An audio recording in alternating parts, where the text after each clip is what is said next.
শহীদ সাইমনের গল্প।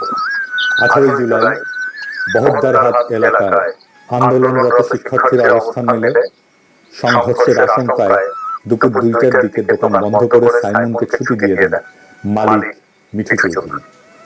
দোকান থেকে বের হয়ে বাসায় যাওয়ার পথে বহদ্দারহাট এলাকায় আন্দোলনরত শিক্ষার্থী এবং ছাত্রলীগ যুবলীগের মধ্যে চলমান সংঘর্ষে মাঝে পড়ে যায় সাইমন। গুলিবিদ্ধ হয়ে পানি উন্নয়ন বোর্ডের গলিতে পড়ে থাকে। পরে স্থানীয়রা অচেতন অবস্থায় পড়ে থাকা সাইমনকে উদ্ধার করে চট্টগ্রাম মেডিকেল কলেজ হাসপাতালে নিয়ে গেলে চিকিৎসকরা তাকে করে। তার বুকে আর পিঠে দুটো সাথে কোনো আইডি কার্ড বা মোবাইল ফোন না থাকায় তার পরিচয় প্রথমে শনাক্ত করা যায়নি। সাইমনের বয়স যখন মাত্র 1.5 বছর, তখন ক্যান্সারে মারা যায় বাবা আমিন রাসুল। মা রহিমা বেগম বুদ্ধি প্রতিবন্ধী বড় ছেলে এবং সাইমনকে নিয়ে চালিয়ে যান জীবন সংগ্রাম। মাত্র 10 বছর বয়সে দৈনিক 30 টাকা বেতনে একটা চায়ের দোকানে কাজ নিয়ে জীবন সংগ্রামে মায়ের সাথে যোগ দেয় সাইমন।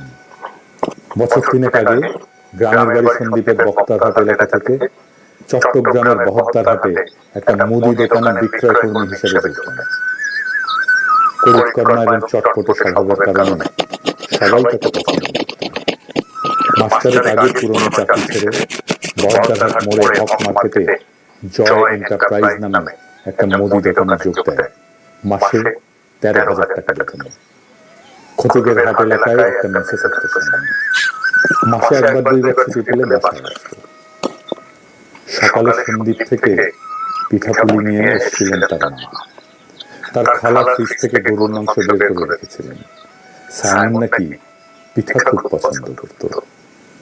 মা ছেলের জন্য পিঠা এনে নিয়ে ফিরে যান সন্দ্বীপে।